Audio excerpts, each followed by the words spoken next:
Good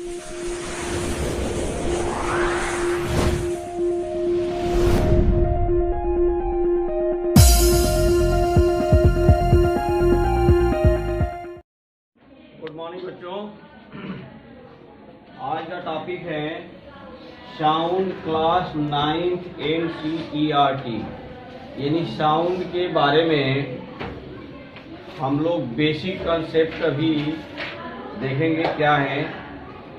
एक तो sound का बेसिक कंसेप्ट देखने के लिए कृपया ये जो चैप्टर हैं ये हमारे YouTube चैनल पर तो उपलब्ध रहेगा ही रहेगा। ये Facebook group study with lesson and sir पर भी ज्वाइन करके ये वीडियोज का उपलब्ध किया जा सकता है।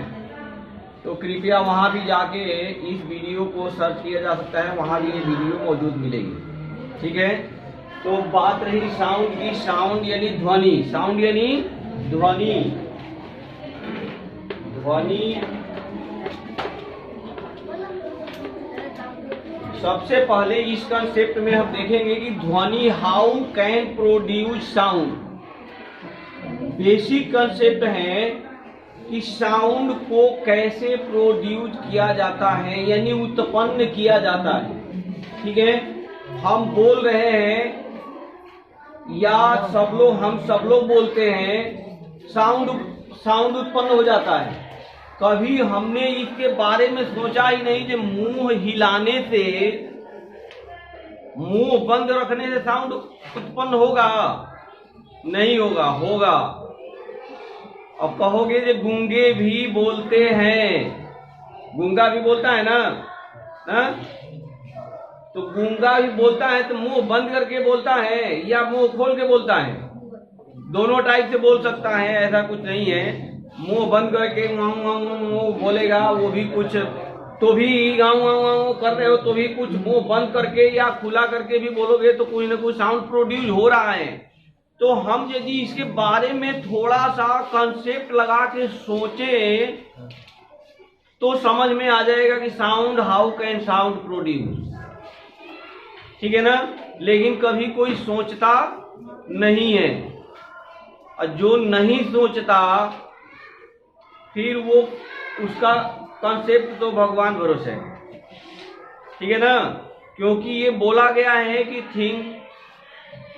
Thinking is the best way of study. अध्ययन करने के सबसे सुंदर मार्ग जो है, रास्ता है, वो क्या है? थिंकिंग है, सोचना। किसी भी चीज के बारे में जब तक सोचोगे नहीं तब तक वो उसका कंसेप्ट तुम्हारे माइंड में आएगा नहीं। ठीक है ना, तो हम एकदम बहुत आसान तरीके से इसको समझने की कोशिश करेंगे। ये हम मुंह हिलाते हैं, यदि साउंड प्रोड्यूस करते हैं with the help of our mouth, तो हम मुंह हिलाते हैं ना, डिफरेंट टाइप से मुंह हिलाते हैं। मुंह के अंदर, हमारे माउथ के अंदर क्या है? जीभ होती है ना, वो भी हिलती है। गूंगों की ये जो जीभ है ना, वो नहीं हिलती, कम हिलती है, सही डायरेक्शन में नहीं हिलती, जिस डायरेक्शन में हिलना चाहिए। या जो लोग तुतले टाइप के तुतला बोलते हैं, उनका भी जो जीभ का कंस्ट्रक्शन है, अंदर स्ट्रक्चर है, बनावट है, वो इतना क्लियर नहीं होता कि जिस डायरेक्शन में मूवमेंट होना चाहिए उस डायरेक्शन में वो मूवमेंट करे। इसलिए साउंड तो प्रोड्यूस होता है, लेकिन वो सिस्टमेटिक स्वर उत्पन्न नहीं करता। और स्वर जब तक उत्पन्न नहीं करेगा फिर हमें अक्षर का ज्ञान नहीं होगा, यानी अक्षर का बोध नहीं होगा, शब्द का ज्ञान नहीं होगा, वास्तविक शब्द नहीं प्रोड्यूस कर पाएगा साउंड। ठीक है ना, वो इसलिए एक दूसरे को समझने में इस टाइप के साउंड को दिक्कत आती है। तो इससे हमें क्या प्राप्त हुआ? हमने अभी जो बोला इससे हमें कुछ फाइंड आउट हुआ। ये vibration is the most important way of producing the sound, यानी वाइब्रेशन के बिना हम साउंड को प्रोड्यूस नहीं कर सकते। ठीक है ना, यदि हम वाइब्रेशन को, यानी हमारा जो वाइब्रेशन है दैट इज साउंड, वाइब्रेशन ही क्या होता है, साउंड होता है। ये वाइब्रेशन डिफरेंट टाइप्स के हो सकते हैं। अभी हमने बोला वाइब्रेशन ही साउंड है, फिर हमने बोला वाइब्रेशन डिफरेंट टाइप के हो सकते हैं ना। यानी different type of vibration means range of vibration, different type of vibration means range of vibration, vibration का रेंज। तो वाइब्रेशन के रेंज के अकॉर्डिंग हम साउंड को 3 टाइप से बांट देते हैं, 3 टाइप से बांटते हैं। इस वाइब्रेशन का जो रेंज है वो रेंज भी हम भी दिखाएंगे, और जो 3 टाइप्स के साउंड हम बांट रहे हैं वो किस बेस पर बांट रहे हैं वो भी देखेंगे, टाइप्स ऑफ वाइब्रेशन भी देखेंगे, ठीक है ना, इस चैप्टर के तहत। तो अभी हम रेंज की यदि बात करें तो हमें रेंज होता है, देखो ये मैकेनिकल वेव्स होती है। ये क्या होती है, साउंड हमारी क्या है, मैकेनिकल वेव्स हैं। हम इसे मैकेनिकल वेव्स क्यों कहते हैं, इलेक्ट्रिकल वेव्स क्यों नहीं कह देते हैं, क्योंकि ये इलेक्ट्रिसिटी के द्वारा वाइब्रेशन नहीं प्रोड्यूस हो रहा है। ये mechanical, our body is a mechanical क्या डिवाइस, हमारा जो शरीर है वो एक यांत्रिक डिवाइस है, मैकेनिकल डिवाइस है। इस डिवाइस से हम यदि साउंड वाइब्रेशन को प्रोड्यूस करते हैं, दैट मीन साउंड को प्रोड्यूस करते हैं, this it is called, so it is called mechanical waves. तो ये क्या हो गई, ये मैकेनिकल वेव्स कहलाती है, ठीक है ना। अभी हम जो ये वेव्स जो प्रोड्यूस हो रही हैं, ये वेव्स को हम 3 टाइप से बांटे थे। वैसे तो मैकेनिकल वेव्स को 2 टाइप से बांटते हैं, जनरली मैकेनिकल वेव्स को 2 टाइप से बांटते हैं, श्रव्य तरंगे एंड पराश्रव्य तरंगे, ठीक है ना। तो श्रव्य तरंगे यानी जिस तरंग को हम सुन सकते हैं, अपने कानों द्वारा सुन सकते हैं, दैट इज कॉल्ड श्रव्य तरंगे, ऑडिएबल वेव्स। तो ऑडिएबल वेव्स में, ऑडिएबल वेव्स जो आती हैं, ऑडिएबल वेव्स, ऑडिएबल वेव्स, तो ये ऑडिएबल वेव्स जो आती हैं इसका रेंज होता है 20 हर्ट्ज टू 20 किलो हर्ट्ज, ये होता है इसका रेंज। यानी 20 हर्ट्ज से ज्यादा और 20 किलो हर्ट्ज तक के साउंड को ऑडिएबल रेंज में हम लेते हैं। अभी हम डिटेल देखेंगे, ये हम कुछ आगे ही बताना शुरू कर दिए हैं, ठीक है ना। ये बताएंगे ये वेव्स, ये हर्ट्ज क्या है, ये अभी इस चैप्टर के तहत आएगा, ठीक है ना। तो ये अभी हमने देखा जो ऑडिएबल वेव्स 20 हर्ट्ज से लेके 20 किलो हर्ट्ज तक होती है मनुष्य के लिए, ओनली फॉर वुमेन या वुमेन, ठीक है ना। यानी ये आदमी के लिए, जानवरों के लिए नहीं है ये रेंज। जानवरों में कुछ ऐसे भी जानवर हैं जो कि इससे नीचे यानी 5 हर्ट्ज तक, 5 हर्ट्ज तक, बिलो 20 हर्ट्ज से 5 हर्ट्ज तक के साउंड को भी सुनने वाले जानवर होते हैं। कौन कौन सुन सकता है, डॉग, डॉल्फिन, हाथी, एलिफेंट। ये इससे कम यानी जो हम नहीं सुन सकते वो भी साउंड, वो वाइब्रेशन भी वो ये सुन सकते हैं, ठीक है ना। जो समुद्री जीव होते हैं वो कुछ जीव इसको सुन सकते हैं। कुछ ऐसे जानवर हैं जो कि भूकंप सबको पता है ना, भूकंप माने क्या,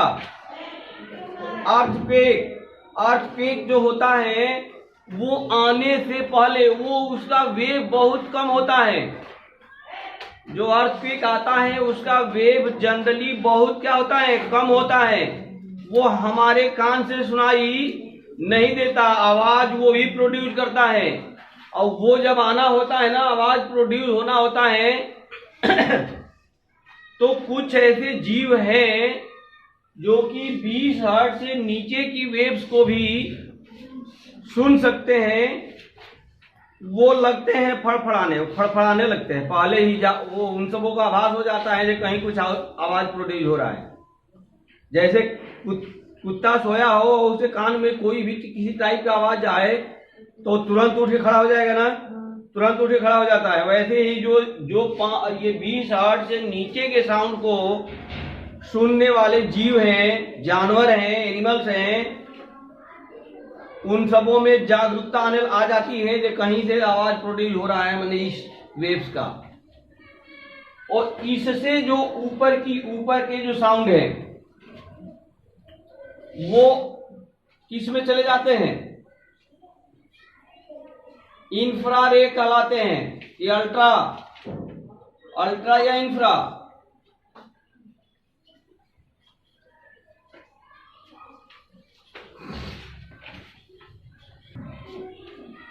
तो ये जो साउंड हम नहीं सुन सकते, यानी कुछ एनिमल सुनते हैं, सारे एनिमल नहीं सुनते, ठीक है ना।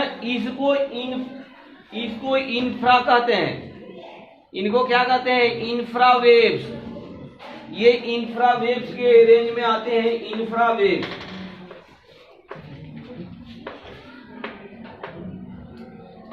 ठीक है। और ये जो इससे ज्यादा का रेंज में हो जाता है, यानी एबव 20 किलो हर्ट्ज, जो कि हम नहीं सुन सकते, मनुष्य अपने कान से नहीं सुन सकता, ये हो जाता है अल्ट्रा, एबव अल्ट्रा वेव्स। ये अल्ट्रा वेव्स कहलाती है, ठीक है ना।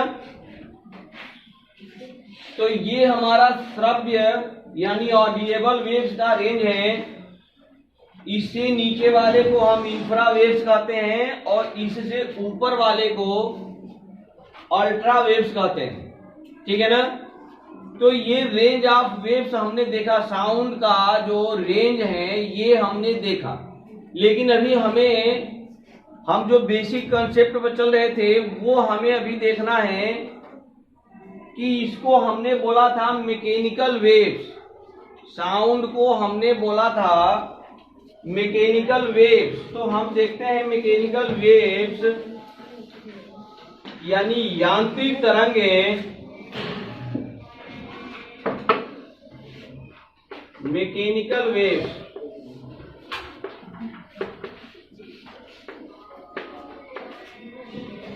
यांत्रिक तरंगें,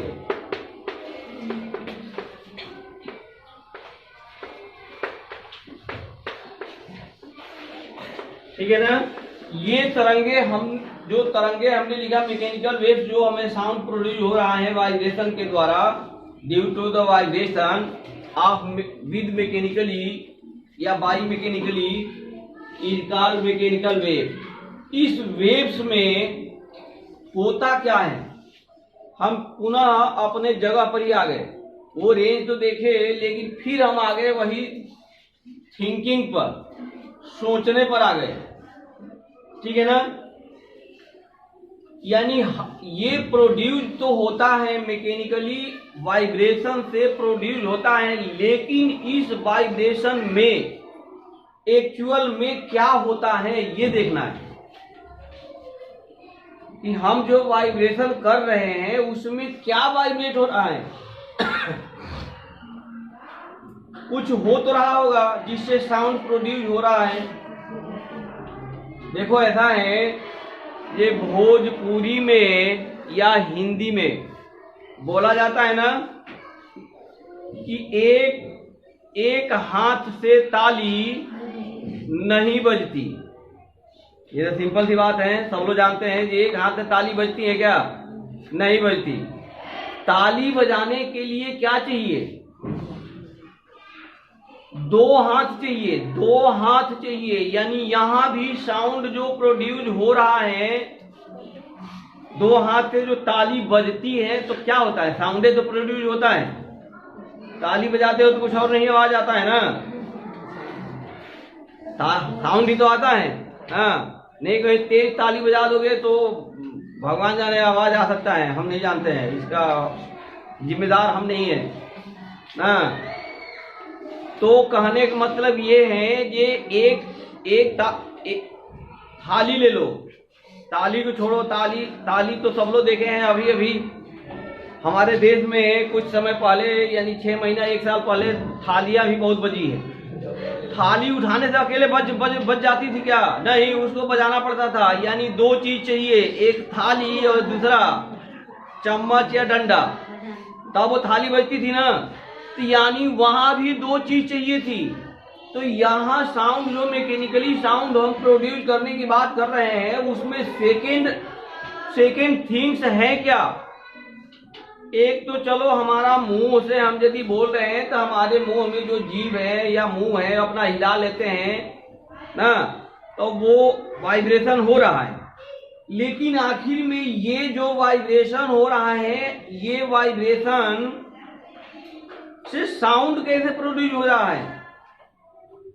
साउंड तो तभी प्रोड्यूस होगा जब ये वाइब्रेशन किसी न किसी को टक्कर दे रहा हो। ये ध्यान रखना, बिना टक्कर के साउंड होता है क्या? नहीं होता। ठीक है ना? तुम शांति से क्लास में जैसे बैठे हैं, सब बच्चे बैठे हैं, आवाज नहीं होगा। एक ने दूसरे को मार दिया धक्का, आवाज हो जाएगा कि नहीं हो जाएगा? फाइटा फाइटी हो जाएगा। आवाज की तो बात ही छोड़ दो ना, तुम मारेगा धक्का। तो वो कहने का मतलब ये है कि 2 माध्यम होना चाहिए। एक माध्यम दूसरे माध्यम को धक्का देगा और वो धक्का ही साउंड के रूप में दिखता है। ठीक है ना? यानी हम जो अपने मुंह से मुंह हिलाते हैं तो जो माध्यम में जो हमारे हवा भरी पड़ी है, वो उसको हम या तो दबाते हैं नहीं तो खींचते हैं, उसको संपीड़ित करते हैं और एक्सटेंड भी करते हैं, यानी उसको फैलाते भी हैं।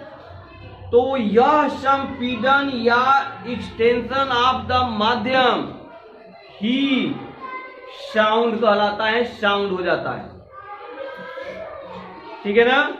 ताली भी बजाते हो, जो आवाज आता है ना, उसमें होता क्या है? जो हाथ के दोनों ताली के हथेली के बीच का माध्यम है हवा, उसको इमीडिएट तुम कंप्रेस करना चाहते हो, दबाना चाहते हो। वो जो कंप्रेस होता है, हवा दबाते हो, उस हवा को दबाने के वजह से ही साउंड क्या हो जाता है?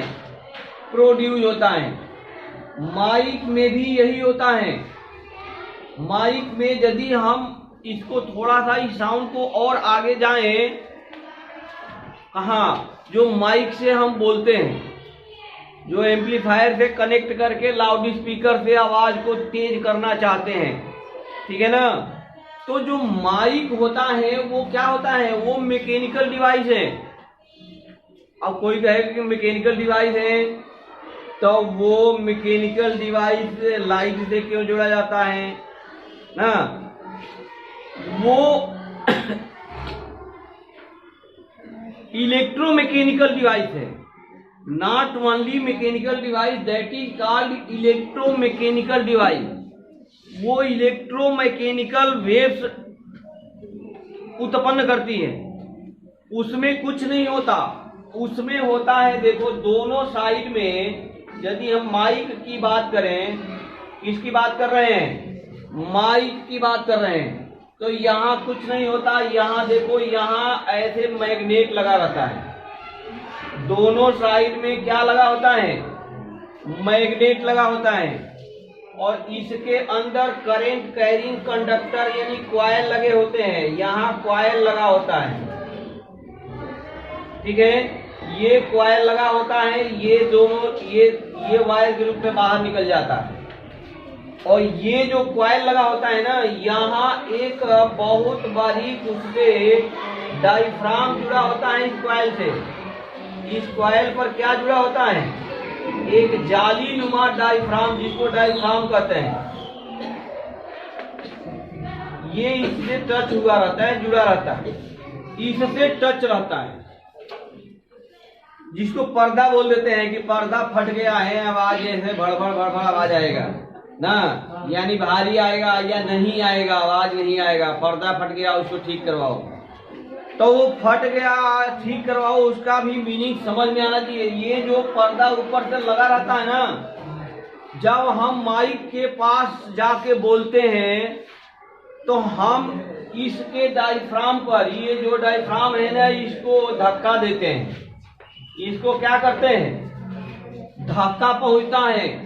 अकॉर्डिंग टू आवर साउंड वो कंपन करने लगता है, वाइब्रेट करता है उसका पर्दा, माइक पर जो पर्दा लगा रहता है, और वो वाइब्रेट करता है। तो कहो जो पर्दा वाइब्रेट करता है तो आवाज यहीं से आ जाना चाहिए, ये आवाज आएगा। लेकिन ये साउंड इतना कम होता है,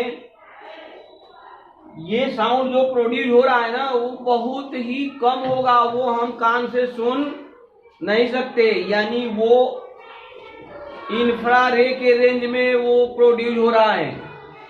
यह इसका जो वेव्स है,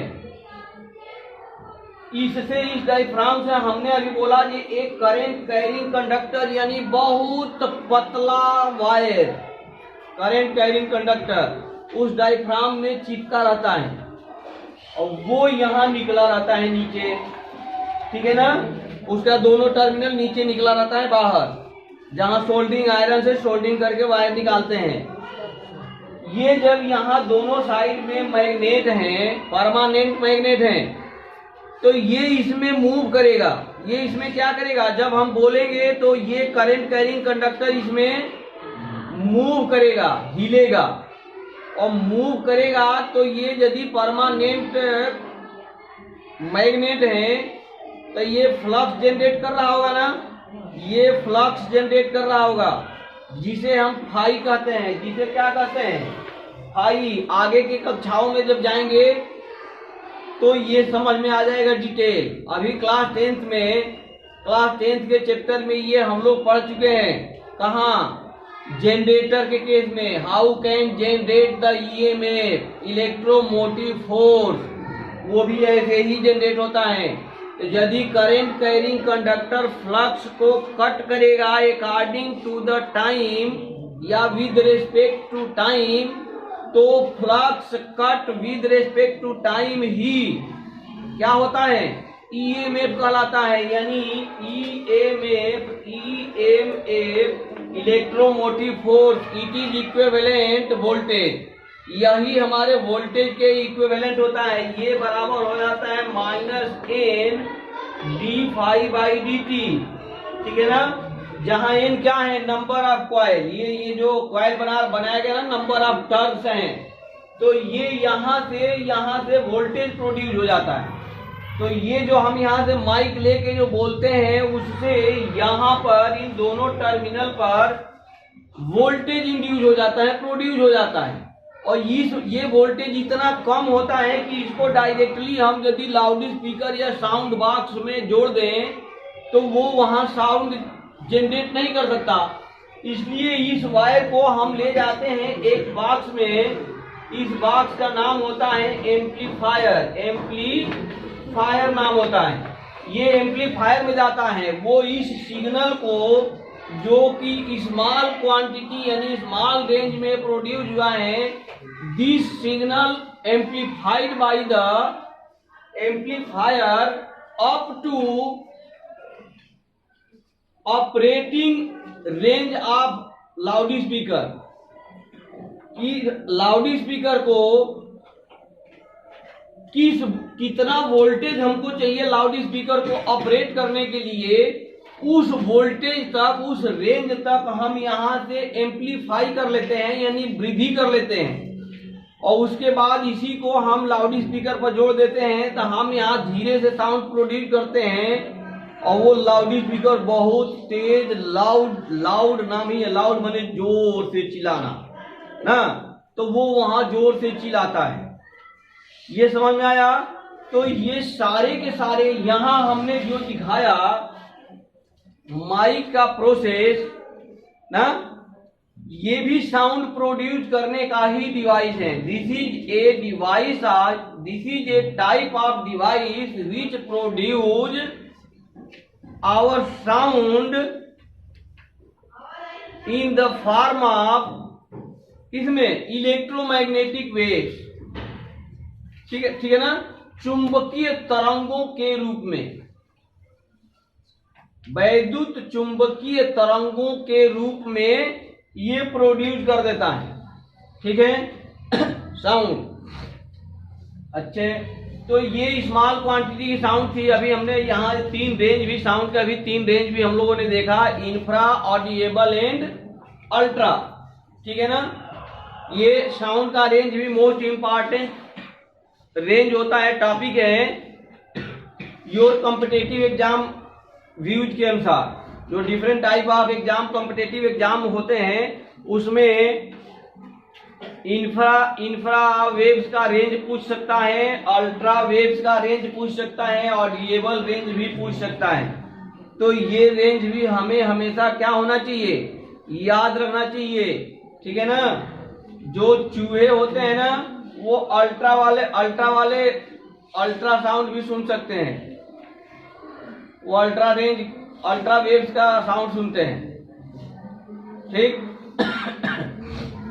इस रेंज के जो बाहर साउंड हो जाएगा ना वो हमारे कान सुन नहीं सकता, उसको नॉर्मल सा आवाज नॉर्मल लगेगा, ठीक है ना। तो our next topic will be, तो इस तरह से नेक्स्ट अभी टॉपिक हम देख रहे हैं कि ये जो मैकेनिकल वेव्स है ना ये 2 टाइप से माध्यम में चलते हैं। अभी हमने जो इससे पहले टॉपिक लिए थे हमने बताया था कि जो साउंड प्रोड्यूस होते हैं वो किसी न किसी एक माध्यम का दूसरे से टकराने के वजह से ही साउंड प्रोड्यूस होता है, ठीक है ना।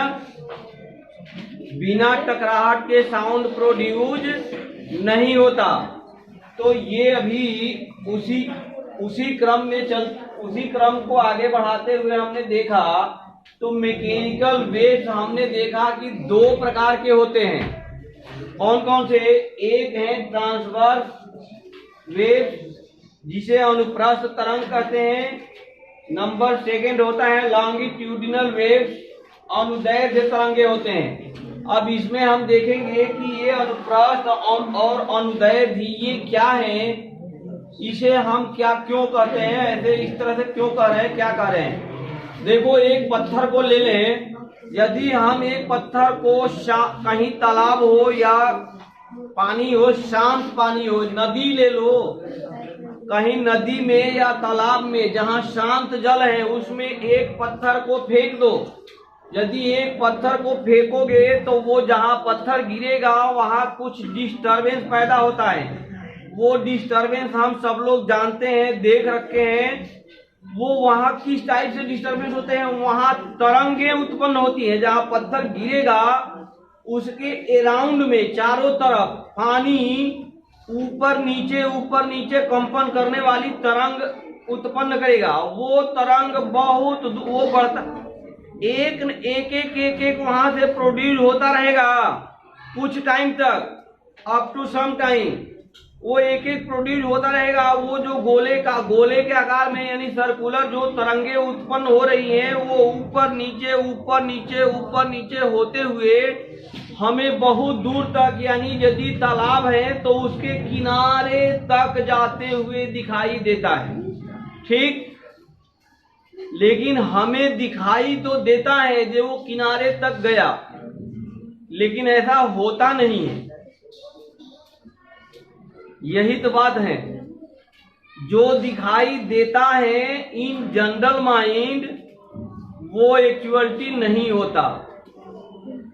तरंग तो वहां तक जा रही है, तरंग रियल में जा रही है, लेकिन क्या पानी का, वो हमें लगता है कि पानी ऊपर गया, फिर नीचे स्लोप पे जाता है, फिर ऊपर उठता है। तो हमें लगता है जो पानी जा रहा है वहां तक, पानी के कण जाते नहीं है, पानी के कण किनारे तक जाते नहीं है। तरंग तो चली जाती है, लेकिन पानी यानी माध्यम जो हम विक्षोभ पैदा किए हैं, डिस्टरबेंस पैदा किए हैं इन द वाटर, वो पानी किनारे तक मूवमेंट नहीं करता, वो वहीं के वहीं रहता है। इसको विद प्रैक्टिकल हम चेक कर सकते हैं। हमने पत्थर मारा, मान लो तुम पत्थर यहां मारे, कहां मारे, किसी को मार दो, फिर देखो कैसे उत्पन्न होगा विक्षोभ, पता चल जाएगा अभी। मान लो यहां हमने पत्थर मारा, तो ये इस तरह से तरंग दिखेगी ना, इस तरह से किनारे पर जाती हुई तरंगें दिखती है, ऐसे जाती हुई दिखती है। अब ये हम कह रहे हैं कि ये तरंग तो जाती है, तरंग तो ऐसे जा रही है किनारे तक, लेकिन हमें लगता है जो पानी जो ऊपर नीचे होते हुए जा रहा है, यानी इस टाइप से होते हुए जाता है, इस टाइप से जाता है ना, तो वो पानी के कण जाते नहीं है। और इस बात को प्रूव करने के लिए एक छोटा सा कागज का टुकड़ा ले लो और टुकड़ा डाल दो साइड में, और उसके बाद यहाँ उसके साइड माने कागज के टुकड़ा के बगल में पत्थर मार दो, वो तरंग बनेगी, वो तरंग किनारे तक पहुंच जाएगी, लेकिन कागज का टुकड़ा वहीं अपने जगह पर ही ऊपर नीचे वहीं होते हुए दिखाई देगा, वो आगे के तरफ भागेगा नहीं। यानी कहने का मतलब ये है कि माध्यम का कण अपने जगह पर ही दोलन करता है, कंपन करता है, तरंग को आगे बढ़ा देता है, तरंग आगे बढ़ जाती है, वो अपनी माध्यम से आगे नहीं जाता, अपने माध्यम के माध्य स्थिति के ऊपर नीचे कंपन कर लेता है। ठीक है, समझ में आ गया। इसी आधार पर on the basis of medium particle vibration our waves will be two types, number first transverse waves and number second longitudinal waves। यदि इस केस में यदि हमारे माध्यम का कण तरंग के गति की दिशा के लंबवत कंपन करता है, वाइब्रेट करता है, परपेंडिकुलर वाइब्रेट करता है, then the waves is called transverse wave, तो हमारी तरंग ट्रांसवर्स तरंग कहलाएगी। किस टाइप की तरंग कहलाएगी? ट्रांसवर्स तरंग कहलाएगी। सपोज करें इस एग्जांपल को, पानी को किसी को समझ में नहीं आ रहा तो एक डोरी ले लो, एक रस्सी ले लो और एक जगह उसको कहीं फिक्स कर दो, यहाँ तो फिक्स कर दो और यहाँ अपने हाथ में पकड़ लो, ये यहाँ हाथ में पकड़ लो। अब पकड़ के हम रस्सी को झटका मार दें, हाथ में पकड़ लो, रस्सी को खींच के झटका मार दो अपने हाथ से, तो उसमें तरंग सा बनता हुआ दिखाई देगा। यानी वो हमारी तरंग यहाँ से चलते हुए यहाँ पहुंच जाएगी, यहाँ तक पहुंच जाएगी। लेकिन रस्सी का जो माध्यम का कण है वो यहीं अपने जगह पर ही ऊपर नीचे गति करेगा, कभी ऊपर जाएगा कभी नीचे जाएगा, ऊपर जाएगा नीचे जाएगा। तो इस टाइप के जो तरंग है, इस टाइप के जो उत्पन्न तरंगे हैं, that type of waves is called transverse wave. तो इस तरह के तरंग को हम क्या कहते हैं? ट्रांसवर्स वेव्स कहते हैं। ठीक है ना, ये समझ में आ गया। ठीक है, नाउ सेकेंड टाइप ऑफ हमने लिखा है लॉन्गिट्यूडिनल वेव्स, अनुदैर्ध्य तरंगे, वो अनुप्रस्थता, ये क्या है? अनुदैर्ध्य तरंगे हैं। ठीक है, अब हम दूसरे टाइप के तरंग देखना चाहते हैं। दूसरे टाइप के तरंग देखने के लिए सपोज करें कि हम यहाँ एक स्प्रिंग बांध दें, एक स्प्रिंग को बांध दें। हम क्या किए, एक स्प्रिंग को बांध दिए, यहाँ एक कोई वस्तु लटका दिए जिसका भार हो, माने जिसमें कुछ भार हो, वजन हो, यहाँ हमने लटका दिया। लटकाने के बाद इसको हम क्या करेंगे, इसको हम नीचे की तरफ कुछ दूरी तक खींचेंगे या खींच के छोड़ देंगे। तो ये नीचे की तरफ कुछ दूरी तक खींचेंगे या खींच के छोड़ देंगे ना, तो ये जो अभी यूनिफॉर्मली स्प्रिंग दिख रहा था इन द शेप, वो खींच के छोड़ने के बाद ऐसा यूनिफॉर्म नहीं दिखेगा। कहीं खींचा हुआ दिखेगा, कहीं चिपका हुआ दिखेगा, कहीं खींचा हुआ दिखेगा, कहीं चिपका हुआ दिखेगा, यानी ये अब ऐसे दिखेगा।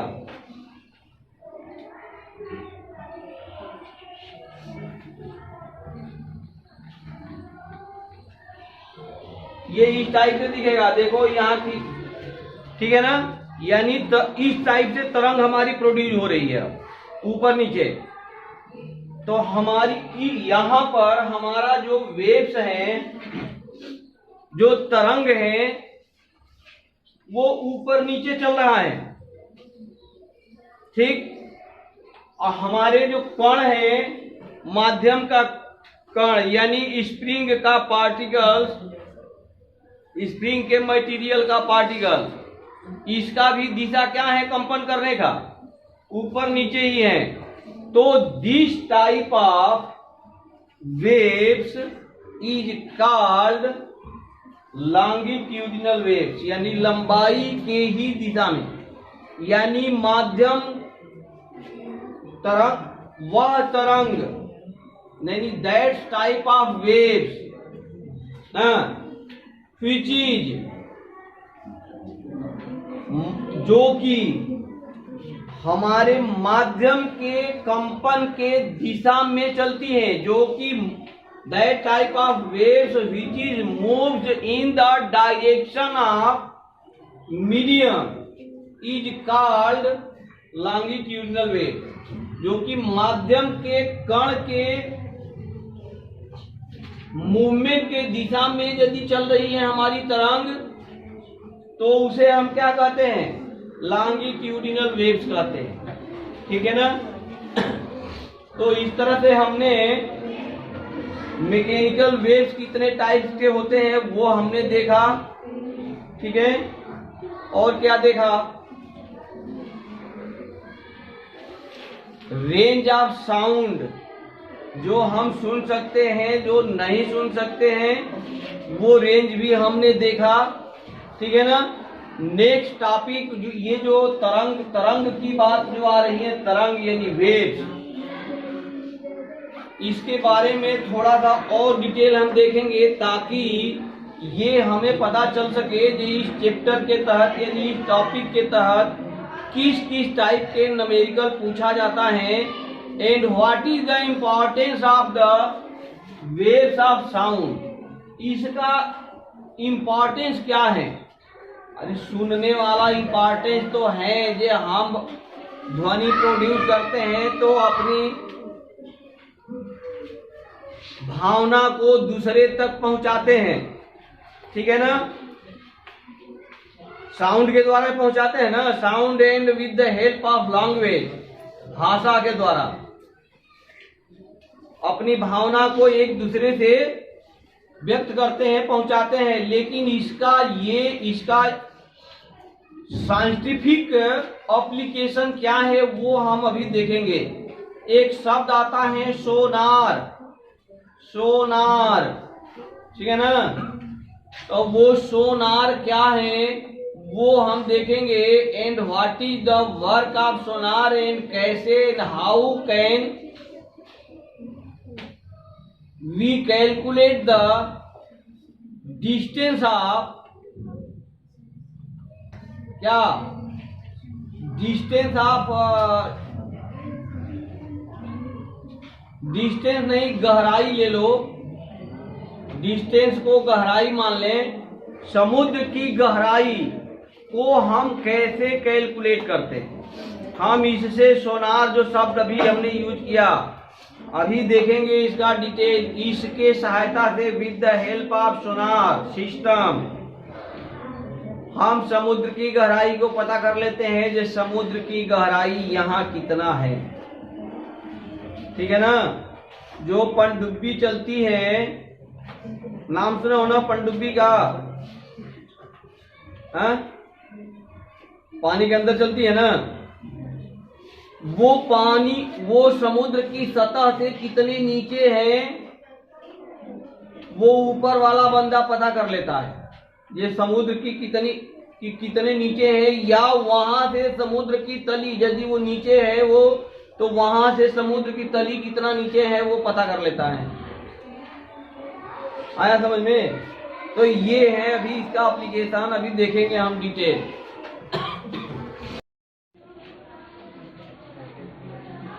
नाउ इस चैप्टर में जो अभी तक हम लोग टॉपिक देख रहे हैं, इसके कुछ न्यूमेरिकल पोर्शन के तरफ हम अभी अग्रसर होते हुए देखेंगे।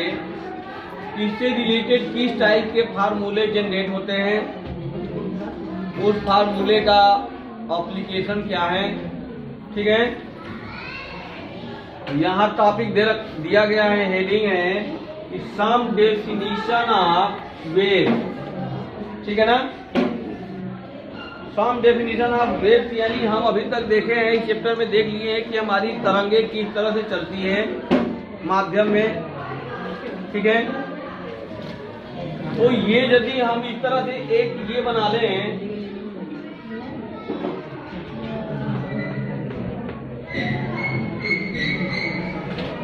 देखो हम यदि एक लोलक बना लिए, इसको दोलक बोलते हैं, दोलक। ठीक है। इसको लोलक बोलते हैं। ये जो हमारा गोला सा है ना, लट्टू सा, इसको लोलक बोलते हैं। इंग्लिश में पेंडुलम कहलाता है ये। ठीक है ना। ये एक मतलब टैग से जुड़ा होता है। ये हमारा माध्य स्थिति है।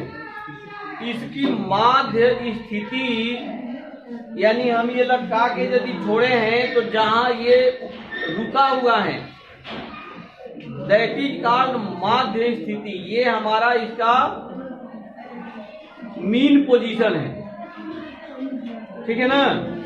तो ये हमारा माध्य स्थिति हो गया, माध्य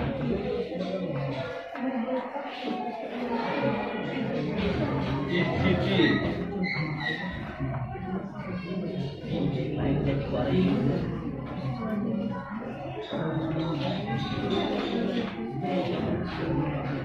ठीक है। अब इसको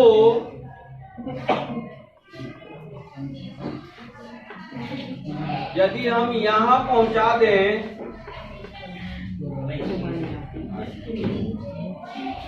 यहां तक यदि हम इसको खींच कर ले आए, यहां तक लाए, उठाकर यहां से यहां ले आए एक साइड में,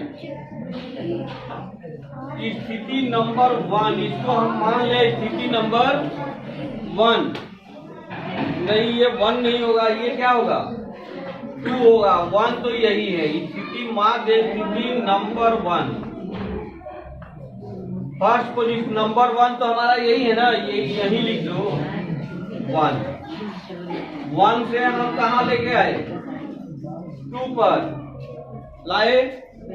यहां ला के हम यदि छोड़ दें, तो ये क्या करेगा, यहां से फिर ये जाएगा यहीं आएगा ना, यहीं आएगा यानी ये आ गया अब 3 पर।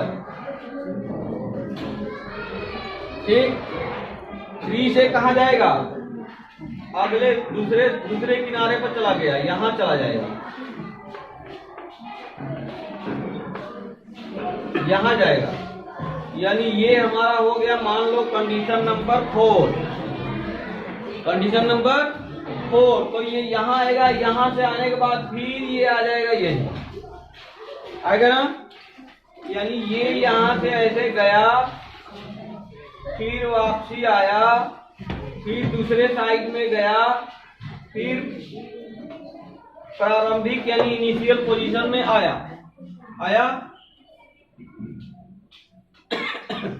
तो ये दोलन कर रहा है, ये दोलन कर रहा है, ठीक है ना। इसी तरह से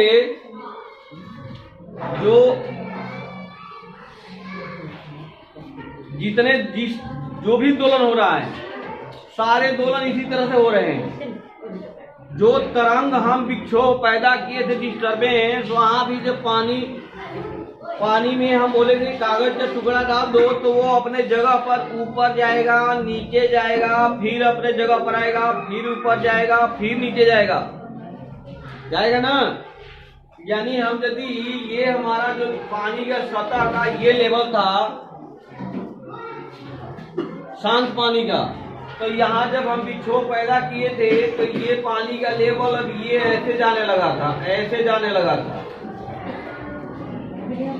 ऐसे जाने लगा था, ऐसे जा रहा था ना। जो शांत पानी था वो ऐसे ऊपर उठ के फिर नीचे, फिर ऊपर, फिर नीचे, इस तरह से आने लगा था, आ रहा था। तो ये हमारी ये समय विस्थापन ग्राफ है, यही समय it is also called time displacement graph, इसे ही हम टाइम डिस्प्लेसमेंट ग्राफ कहते हैं। ये और ये दोनों सेम हैं, इसमें और इसमें कोई अंतर नहीं है। कहो जी ये तो अलग अलग दिख रहा है, नहीं दिख रहा, देखो हम इसको अभी दिखाएंगे। ये पोजीशन और ये पोजीशन दोनों सेम है, देखो यहाँ दिखेगा।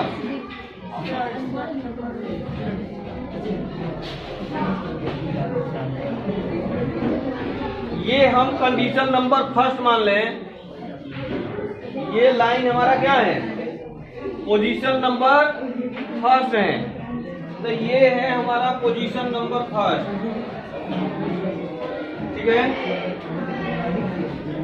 इस पोजीशन नंबर फर्स्ट के बाद ये कहाँ जा रहा है, 2 पर, तो ये गया यहाँ से 2 पर, तो ये गया 2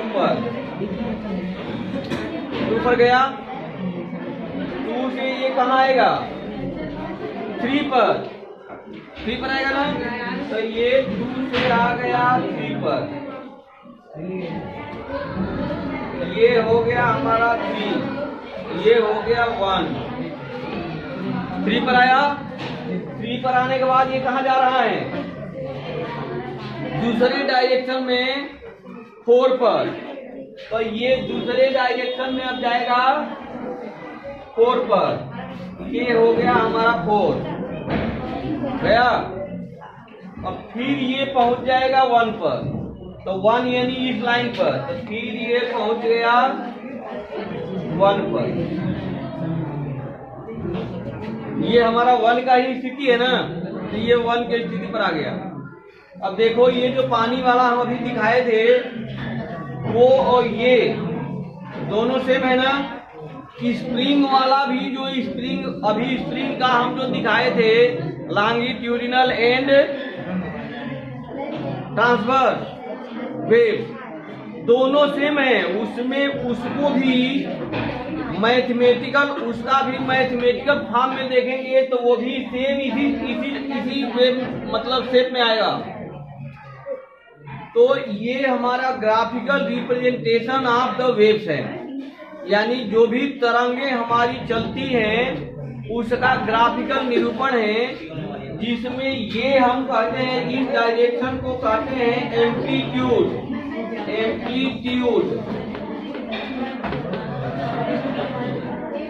ये है हमारा एम्पलीट्यूड यानी आयाम, हिंदी में बोलते हैं आयाम, दैट इज कॉल्ड आयाम इन हिंदी, ठीक है। ये हिंदी में हमारा आयाम हो गया, इंग्लिश में एम्पलीट्यूड कहते हैं, ठीक। अब इसमें हम देखेंगे क्या क्या और भी हमारा क्या क्या मिल सकता है। ये एम्पलीट्यूड या आयाम को परिभाषित करने के लिए यदि हम देखें तो सिंपल सा परिभाषा है। क्या परिभाषा है? ये दोलन करने वाली वस्तु अपनी माध्य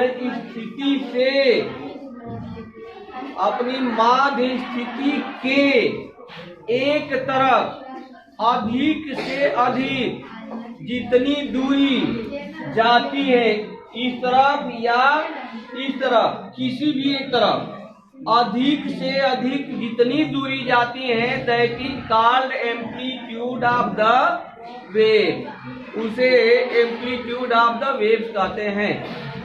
समझ में आ गया? It is denoted by small a. इसे स्मॉल ए से डिनोट करते हैं, प्रदर्शित करते हैं। यानी ये जो हमारा विस्थापन रहा, इसको हम ए से डिनोट करते हैं। प्लस ए लिख सकते हो, पॉजिटिव वेव में है तो प्लस ए, और यदि ये नीचे की तरफ जा रहा है तो इसी को हम निगेटिव ए लिख सकते हैं। ठीक है ना? तो ये हमारा एम्पलीट्यूड हुआ, यानी आयाम हो गया। आयाम के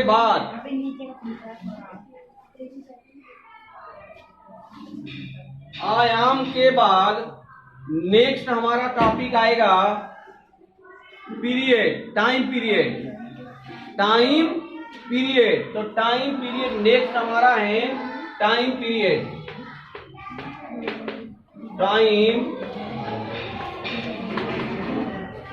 टाइम पीरियड यानी आवर्त काल।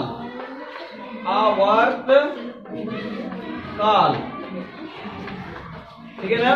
टाइम पीरियड यानी आवर्त काल। अब ये हम देखें कि आवर्त काल क्या होता है। आवर्त काल भी सिंपल सी चीज है कि दोलन करने वाली वस्तु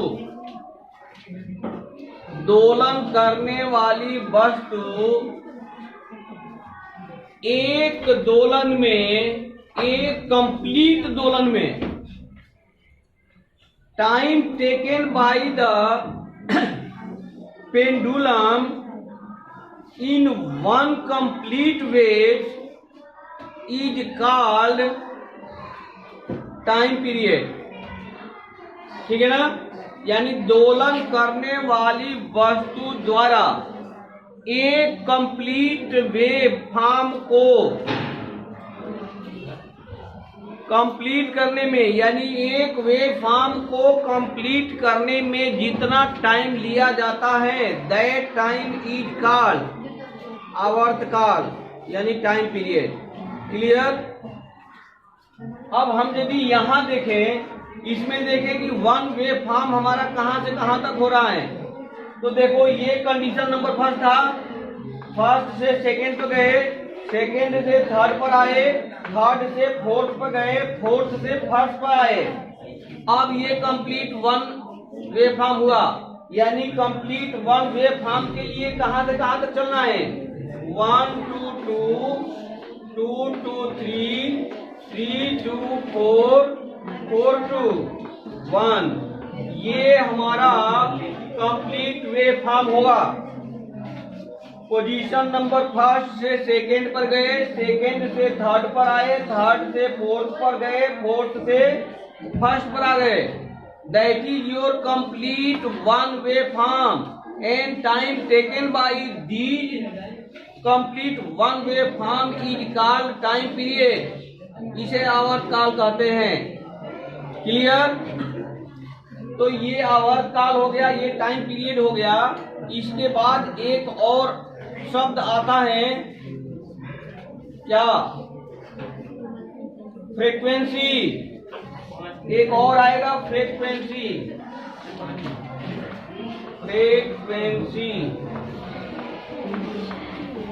यानी आवृत्ति। क्या है? फ्रीक्वेंसी यानी आवृत्ति। तो ये हमें देखना है कि ये आवृत्ति क्या है। यहाँ वन वे फॉर्म यदि देखना चाहें तो वन वे फॉर्म का मतलब 1 से 2 पर, 2 से 3 पर, 3 से 4 पर, 4 से 1 पर, ये हमारा कंप्लीट वन वेव फॉर्म हुआ। आया समझ में? तो ये कंप्लीट वन वेव फॉर्म हुआ। कंप्लीट वन वेव फॉर्म में जो पार्टिकल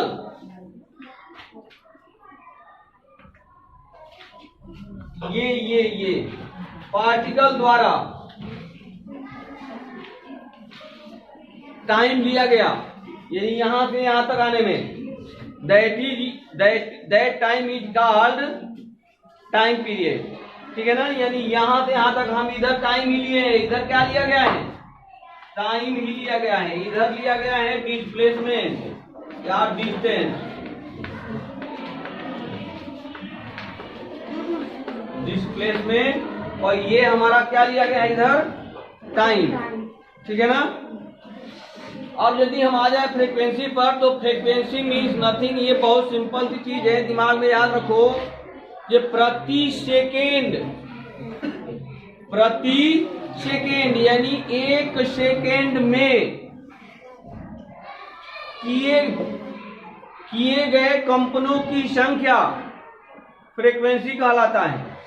यानी एक सेकेंड में हम देखेंगे कि हमारा जो वेव्स हैं वो कितने कंपन कंप्लीट कर चुका। That number of complete waves in 1 second is called frequency of the wave. उस वेव की क्या कहलाती है? फ्रीक्वेंसी कहलाती है। जब एसी पढ़ेंगे ना, एसी और DC, in the case of electricity, तो हमारी जो ये एसी चलती है अल्टरनेटिव करंट, उसका वेव फॉर्म भी सेम ऐसे ही होता है। इसीलिए उसको अल्टरनेटिव करंट कहते हैं, प्रत्यावर्ती धारा। ठीक है? वो भी सेम इसी फॉर्म में चलता है। और उसके जो डिवाइस यूज हम लोग करते हैं उसमें, या जो रेटिंग लिखते हैं, वो रेटिंग लिखते हैं तो लिख देते हैं 220 वोल्ट 50 हर्ट्ज। ये ऐसे लिखा होता है। ये 50 हर्ट्ज जो लिखा होता है, इसका मतलब यही है कि ये जो तरंग चलती है, हमारी इलेक्ट्रिसिटी की वेव जो चल रही है, वो एक सेकेंड में कितने कंप्लीट वेव फॉर्म कंप्लीट करती है? 50 वेव फॉर्म कंप्लीट कर लेती है। यानी एक सेकेंड में 50 बार वो ऊपर जाती है, नीचे आती है, फिर अपने जगह पर आ जाती है, फिर ऊपर गई, नीचे आई, फिर अपने जगह पर आ गई। ऐसे ऐसे 50 बार कंप्लीट करती हैं। इसीलिए उसका फ्रीक्वेंसी, ये फ्रीक्वेंसी होता है। ठीक है ना? 50 हर्ट्ज। तो साउंड में भी हम जो फ्रीक्वेंसी पढ़ रहे हैं, ये जो फ्रीक्वेंसी पढ़ रहे हैं, वो फ्रीक्वेंसी, अभी साउंड के केस में इस फ्रीक्वेंसी का और भी हम डिटेल अभी और बता देंगे। अभी ये इसका इम्पोर्टेंस क्या है, what is the importance of frequency in the case of sound और sound system.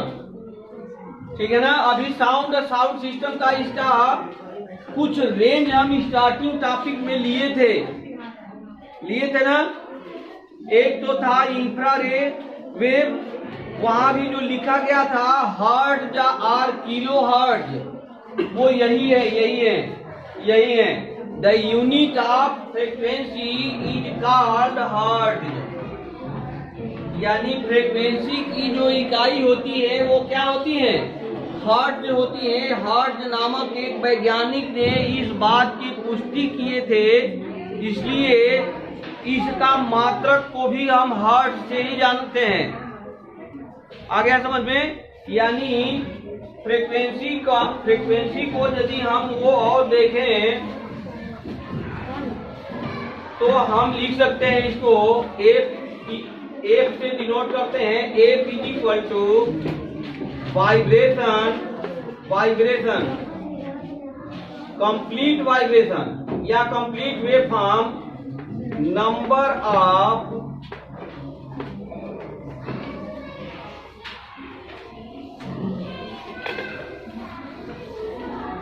number of complete waves divided by second. ठीक है, number of complete waves divided by time period लिख लो, टाइम पीरियड लिख दो in second, time in second, time in second. तो ये हमारा निकल जाएगा फ्रीक्वेंसी। ठीक है ना। अब यानी फ्रीक्वेंसी दिमाग पर सबको क्लियर हो चुका है कि फ्रीक्वेंसी होता क्या है। Vibration, complete vibration in 1 second is called frequency. ये हमेशा ध्यान में रखना। ठीक है, तो it is denoted by small F and हेन।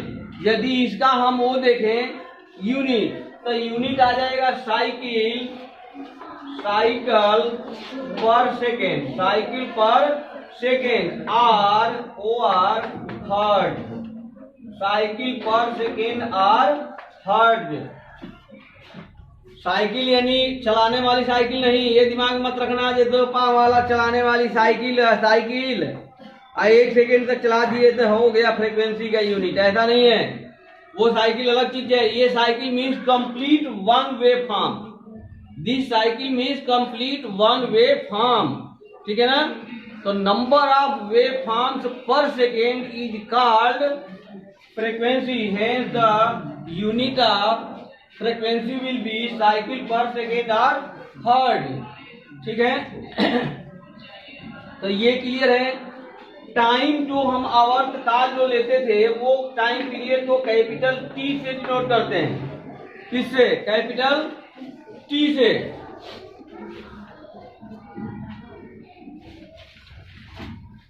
ये भी क्लियर है। एम्पलीट्यूड को कहां से डिनोट करते हैं? एम्पलीट्यूड किस चीज से डिनोट करते हैं? स्मॉल ए से।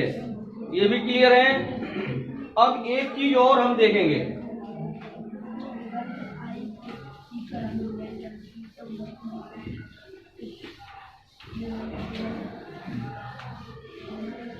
हम नेक्स्ट यदि हम देखना चाहें तो देखो इसको हम थोड़ा सा बड़ा करेंगे।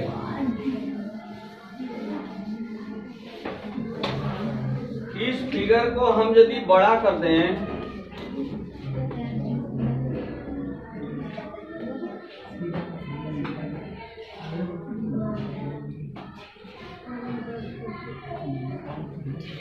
ठीक है ना। इधर लेते हैं टाइम, इधर लेते हैं एम्पलीट्यूड।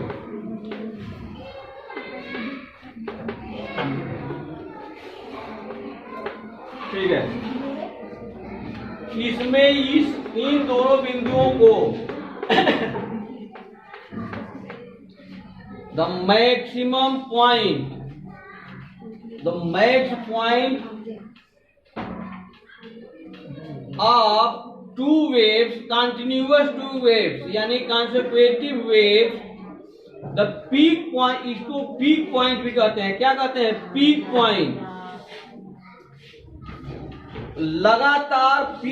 लगातार वेव्स के 2 पीक पॉइंट के बीच का दूरी यानी distance between 2 peaks, consecutive 2 peaks,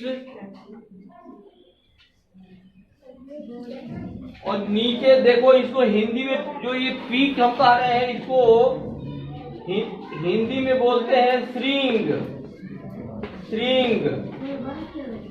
इसको भी बोलेंगे श्रिंग, श्रिंग। हिंदी के बुक में लिखा होगा श्रिंग और इसका लिखा होगा गर्त, इसको लिख दिया होगा गर्त। ठीक है ना। तो 2 श्रृंगों के बीच की, लगातार के 2 श्रृंगों के बीच की दूरी को वेवलेंथ कहते हैं, तरंग दैर्घ्य कहते हैं। वेवलेंथ यानी तरंग की लंबाई, तरंग की लंबाई, वेवलेंथ यानी तरंग की लंबाई, इसे कहते हैं वेवलेंथ, वेवलेंथ। यानी तरंग की लंबाई। अदरवाइज इसको हिंदी में लिखते हैं तरंग दैर्घ्य, तरंग दैर्घ्य। ठीक है, तो ये हमारा तरंग दैर्घ्य हो गया। अब हम लोग बहुत maximum point of the waves का जो डायग्राम है इसमें देख चुके हैं। इससे हम देखते हैं इससे रिलेटेड फार्मूला क्या क्या बनता है।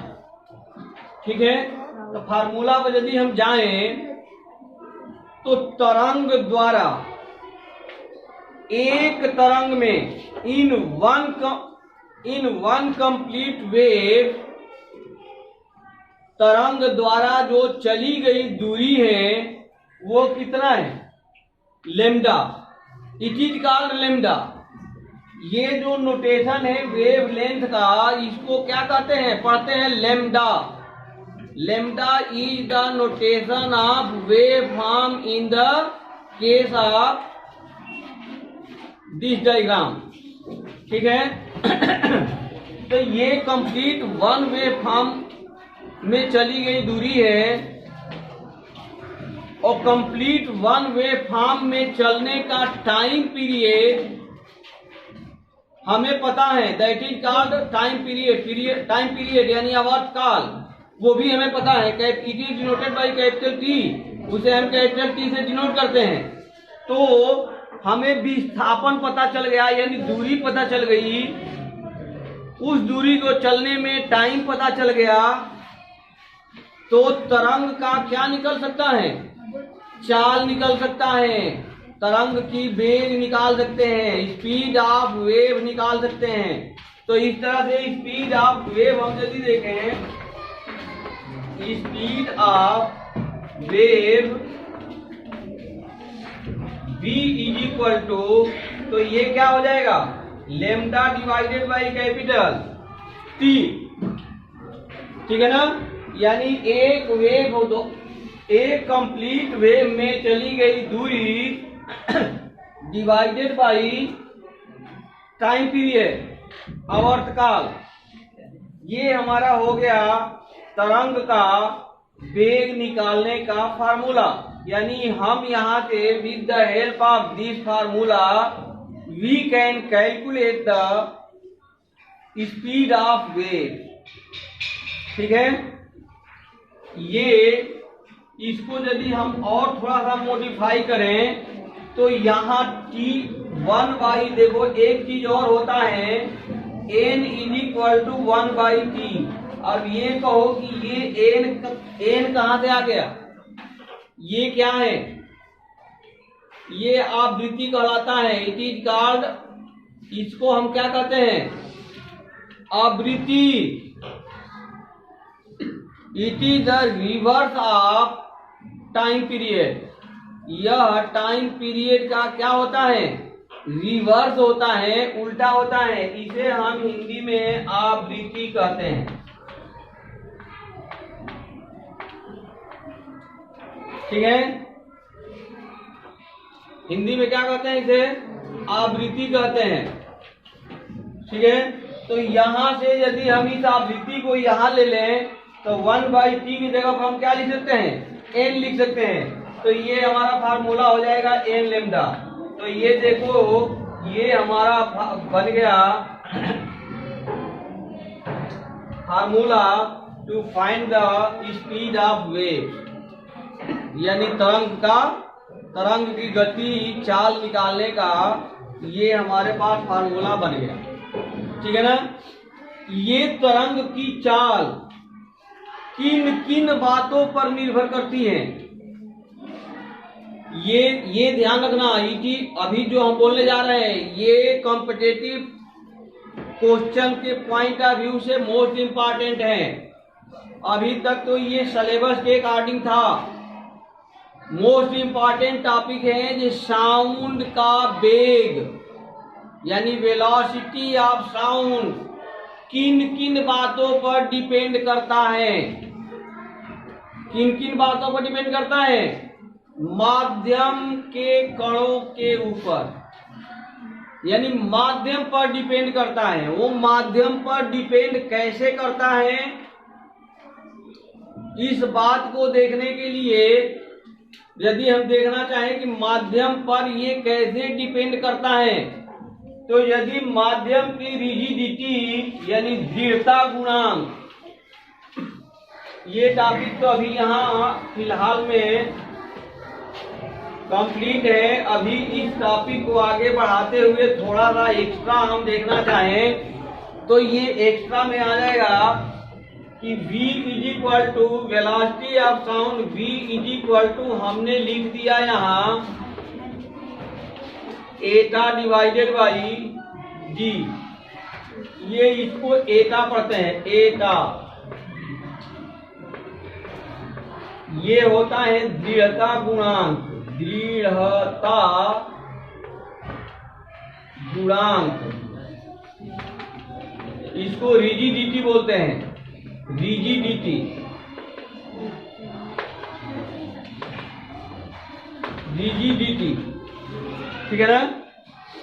रिजिडिटी यानी दृढ़ता गुणांक। थोड़ा सा इसको समझाएंगे, बहुत हल्का सा समझाएंगे। दृढ़ता गुणांक के मतलब ये इसके इस ऐसा माध्यम, वो यहाँ के कंसेप्ट के लिए यदि ले लो तो दृढ़ता मतलब मान लो कठोरता। इस चैप्टर के तहत यदि जाएं हम टॉपिक पर तो फिर तो वो काफी लंबा चौड़ा कहानी, स्टोरी बन जाएगी। फिलहाल में अभी हम यदि देखना चाहें तो हम इसको ले ले दृढ़ता मीन्स कठोरता, यानी जो माध्यम जितना ज्यादा कठोर होगा वेग हमारा उतना ही ज्यादा होगा। अब कठोर यदि होगा तो कठोर होगा तो उसका डी क्या है, डी घनत्व है, डेंसिटी ऑफ द मीडियम है। तो यदि कठोर होगा तो उसका डी ऑटोमेटिक कम होता जाएगा। जो कठोर नहीं होगा उसका डी क्या होता है, ज्यादा होता है। और जो कठोर होता जाएगा उसका डी क्या होता जाएगा, घटता जाएगा। क्यों घटता जाएगा कि जब कठोर होगा तो वो ज्यादा से ज्यादा कण कम से कम आयतन में सीमित हो जाएंगे ना। तो यदि कम से कम आयतन में सीमित हो जाएंगे तो डी के मान क्या हो जाएगा, डी के मान कम होगा, ज्यादा होगा। कम आयतन में सीमित हो जाएंगे मैक्सिमम कण, तो वो वजन उसका बढ़ेगा। कम आयतन का वजन क्या हो जाएगा, ज्यादा। तो एम यदि ज्यादा हो जाएगा, v कम हो जाएगा, तो डेंसिटी ऑटोमेटिक क्या हो जाएगी, बढ़ेगी, घट जाएगी, घट जाएगी ना, घट जाएगी। नहीं डेंसिटी, हाँ डेंसिटी तो बढ़ जाएगी। उस केस में डेंसिटी क्या होगी, बढ़ जाएगी। डेंसिटी हमारी क्या होगी, बढ़ेगी, क्योंकि D इक्वल टू होता है m/v, ठीक है ना। तो हम यदि इसको क्लियर बहुत आसानी से समझना चाहें तो वही रुई और लोहे वाला कहानी ले लें। तो रुई भी 1 kg ही होता है, 1 kg, लेकिन इसका आयतन होगा ज्यादा। तो आयतन ज्यादा होगा तो घनत्व तो क्या हो जाएगा, कम हो जाएगा, घनत्व तो हमारा कम होगा।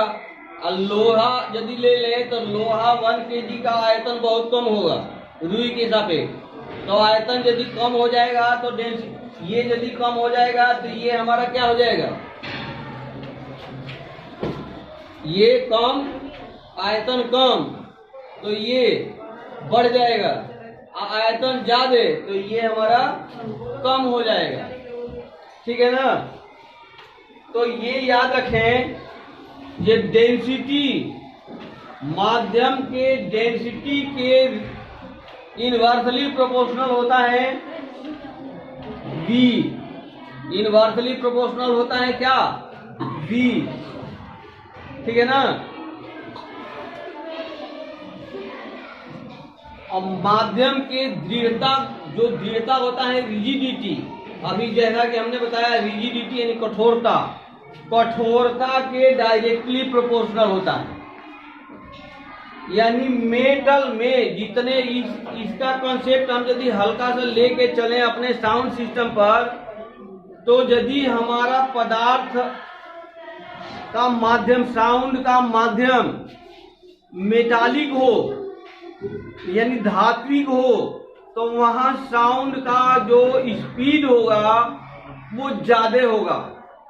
अब माध्यम का रिजिडिटी यानी कठोरता, धीरे धीरे धीरे धीरे हम लिक्विड में आ जाएं, लिक्विड के बाद गैस में आ जाएं, तो कठोरता हमारा क्या होता जाता है, कम होता जाता है। अब कठोरता कम होना यानी रिजिडिटी कम होने का मतलब क्या, V का मान कम होता जाएगा, यानी साउंड का मान कम होता जाएगा। ठीक है ना। तो इस तरह से हम यदि देखें तो जैसा कि फार्मूला ये दे रखा है, हम अभी जो दृढ़ता गुणांक बताए, रिजिडिटी ऑफ द मीडियम, उसके अकॉर्डिंग देखें तो हम ये देखो, ये वेग ये लिखा हुआ है, वेलोसिटी ऑफ द साउंड लिखा हुआ है कि किस माध्यम में, मेटालिक माध्यम है तो वेग हमारा, उसका रिजिडिटी ऑटोमेटिक सब लोग हम जानते हैं कि ज्यादा होती है, कठोर होता है मेटल। तो कठोर जैसे निकिल है, तो निकिल में हमारा साउंड का स्पीड क्या होता है 6040 यानी 6040 मीटर पर सेकेंड। स्टील में ये आ जाता है 5960 मीटर पर सेकेंड। ठीक है। लिक्विड में हम यदि देखना चाहें तो सी वाटर यानी समुद्री जल, इसमें देखें तो ये हमारा हो गया 1531 मीटर पर सेकेंड। इथेनॉल वगैरह में जाएं तो ये हमारा हो जाएगा 1207 यानी 1207। ठीक है। गैसीय माध्यम में चले जाएं यानी हम रिजिडिटी कम के तरफ जा रहे हैं, तो हाइड्रोजन में देखें तो ये हमारा हो गया 1284। ठीक है। नाउ हीलियम में ये होता है 965 यानी 965 मीटर पर सेकेंड। और एक लास्ट हम यदि एयर में देखें, हवा में साउंड का स्पीड, तो ये हमारा है 346 मीटर पर सेकेंड। तो इस तरह से हमने देखा आज डिफरेंट टाइप्स ऑफ माध्यम में, मीडियम में the speed of sound how can very, किस तरह से वेरी करता है। ठीक है ना। इसके साथ ही यदि और थोड़ा सा माइनर पॉइंट पर जाएं तो ये टेम्परेचर के साथ भी वेरी करता है, क्योंकि हमें पता है कि रिजिडिटी टेम्परेचर से डायरेक्टली इफेक्टिव होता है ना। जब हम किसी भी पदार्थ को गर्म करेंगे तो उसके कण की दूरी, जो आपसी अणु होते हैं, कण होते हैं, पार्टिकल्स ऑफ द मेटल और लिक्विड और गैसेस, वो काफी डिस्टेंस लेने लगते हैं, थोड़ा थोड़ा सा दूरी लेने लगते हैं। और जब दूरी लेने लगेंगे तो ये क्या होगा, इसकी रिजिडिटी में कमी आएगी। और रिजिडिटी में कमी आने का मतलब speed of directly speed of sound में क्या आ जाएगी, कमी हो जाएगी। ठीक है ना। तो टेम्परेचर से भी स्पीड ऑफ साउंड वेरी होता है। ठीक है। बरसात के दिनों में या बाढ़ के क्षेत्र में, जो बाढ़ के क्षेत्र में जो हवा की या बारिश हुआ रहता है, तो जो हमारे एयर है ना, इसकी रिजिडिटी बढ़ी रहती है। क्यों बढ़ी रहती है, क्योंकि हवा के कण के साथ moisture of particles of water हवा में मिले होते हैं, इसीलिए रिजिडिटी क्या होती है, बढ़ी रहती है। तो इन दिनों में बहुत दूर यदि रेलवे स्टेशन है, वहां से ट्रेन पास हो रही होती है, तो उसका जो हॉर्न का साउंड है वो हमें बरसात के दिनों में या बाढ़ के क्षेत्र में बहुत दूरी तक सुनाई देता है।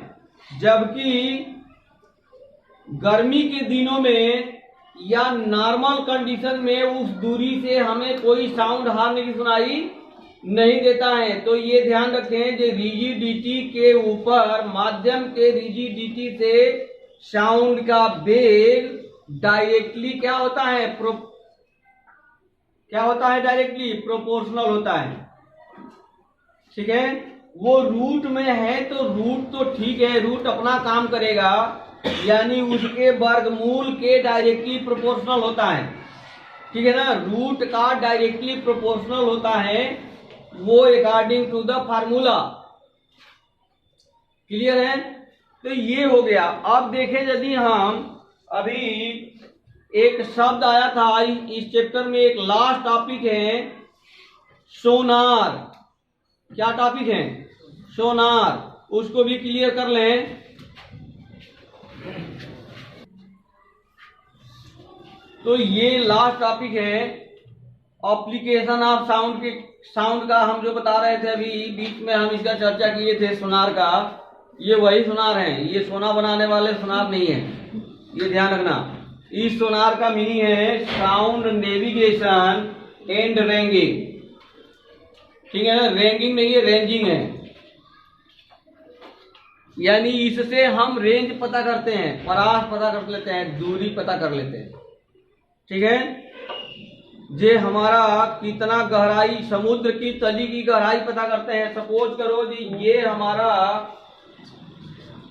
ये हमारा समुद्र का तल है, यानी लेवल ऑफ वाटर ये है हमारा, ये है, ठीक है।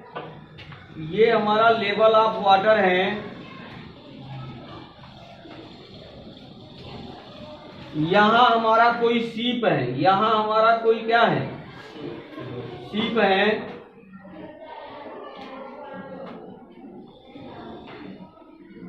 सीप है, पानी की जहाज है। तो यहां से एक साउंड ट्रांसमीटर लगा होता है। साउंड ट्रांसमीटर माने साउंड को जो छोड़ सके, ट्रांसमिट कर सके, प्रोड्यूस कर सके। तो यहां से साउंड प्रोड्यूस करके छोड़ दिया जाता है। तो ये साउंड कहां जाएगा? बॉटम ऑफ द सी, समुद्र की तली में जाएगा, तली से टकराएगा, तली में जाकर क्या करेगा? टकराएगा, और टकरा के पुनः ये वापसी आएगा। तो यहाँ आएगा तो यहाँ रिसीवर लगा होता है, ये ट्रांसमीटर है, और सेकेंड वहां रिसीवर भी लगा होता है। जैसे हमारा मोबाइल फोन, इसको समझने के लिए ट्रांसमीटर रिसीवर क्या होता है, हमारे मोबाइल फोन में दोनों सिस्टम लगे होते हैं, ट्रांसमीटर भी और रिसीवर भी। रिसीवर के इंड पर क्या लगा होता है? लाउड स्पीकर, जो कि आवाज प्रोड्यूस करता है कान में, जो रिसीव होके आता है। और ट्रांसमीटर के केस में जिधर नीचे होता है वो साउंड ट्रांसमीटर होता है, वो साउंड को ट्रांसमिट करता है, हम जो बोलते हैं वो दूर भेज देता है, ठीक है ना। तो यहाँ रिसीवर लगा होता है, ये ट्रांसमीटर है, ये रिसीवर है। तो यहाँ से साउंड छोड़ा और टाइम काउंट करना शुरू कर देता है। साउंड छोड़ते ही टाइम काउंट करना शुरू कर देता है। तो यहाँ से साउंड आया और यहाँ से फिर यहाँ आके रिसीव हो गया ना। तो ये आने और जाने में जो दूरी चला, वो यदि इसकी गहराई को हम d मान लें तो ये कितना दूरी चल लेगा? 2d। ये हमारा जो दूरी चला वो चल गया 2d चला ना। और टाइम हमें पता है, यहाँ टाइम कैलकुलेट किया जाता है, टाइम को पता किया जाता है कि कितने टाइम के बाद वो साउंड हमें रिसीव हुआ। तो टाइम हमें पता चल गया t, पता चल गया। और टाइम पता चल गया तो यहाँ से हम स्पीड ऑफ साउंड क्या कर लिए? ये कैलकुलेट कर लेंगे, ठीक है। अब कहो जी ये कैसे कैलकुलेट करें? तो ये यदि हमको पता, हमें ऑलरेडी पता है कि समुद्री जल में साउंड का वेग कितना होता है, ये पता है। तो यदि ये हमें पता है और टाइम हम यहाँ से जो सिग्नल छोड़ रहे हैं या जो सिग्नल रिसीव हो रहा है उसका टाइम हमें पता चल रहा है कि कितने देर बाद हमें सिग्नल मिला, ठीक है ना। जैसा कि कोई बाल एक तुम फेंक दिए, उछाल दिए ऊपर, तो बाल ऊपर गया, अब फिर ऊपर से नीचे सीधे आया, तो तुम टाइम पता कर सकते हो ना अपना घड़ी में टाइमर लगा के। वो स्टॉप वॉच आती है टाइम कैलकुलेट करने के लिए, जैसे ही कुछ छोड़े वैसे ही टाइम ऑन कर दिए, और जैसे ही वो रिसीव हो रहा है टाइम बंद कर लिए, तो वो ये टाइम यहाँ से कैलकुलेट कर ले रहे हैं। ये टाइम हमें कैलकुलेटेड वैल्यू है, ये हम कैलकुलेट कर लेंगे, और ये हमें पता है, तो हम समुद्र की तली की गहराई 2D पता कर सकते हैं, यानी 2D equal to V into T. यहां से हम निकाल सकते हैं समुद्र की तली की गहराई। ठीक है ना। तो ये हमारा डिवाइस है, ऑपरेटर्स हैं, सोनार, साउंड नेविगेशन एंड रेंजिंग। इससे हम रेंज पता करते रहते हैं। कोई जरूरी नहीं है कि समुद्र की तली ही हम पता करें, कुछ और भी हम पता कर सकते हैं, दूरी भी, और कहीं का दूरी पता कर सकते हैं इससे साउंड प्रोड्यूस करके, जो वहां से टकराने के बाद कितने देर के बाद हमें वो साउंड सुनाई अगेन रिसीव हुआ। ठीक है। तो इस तरह से ये चैप्टर हमारा क्या हो गया, समाप्त हो गया, द एंड हो गया। इस चैप्टर के तहत किसी को किसी टॉपिक पर कहीं डिस्कशन करना हो तो, या समझ में ना आ रहा हो तो कृपया कमेंट बॉक्स में कमेंट करें। कोई न्यूमेरिकल करने में अकॉर्डिंग टू योर सिलेबस कोई न्यूमेरिकल में ट्रबल हो तो भी कमेंट कर सकते हैं, उस न्यूमेरिकल को लिखकर कमेंट कर सकते हैं। ठीक है। और इस तरह से ये वीडियो यदि आप लोगों के अध्ययन अध्यापन में हेल्पफुल हो तो कृपया इसे लाइक, सब्सक्राइब और शेयर करना अवश्य ना भूलें। Thank you very much. और this video will be already available on my Facebook group study with SNM sir. यहाँ से भी इस वीडियो का अवलोकन किया जा सकता है। Thank you very much again and again.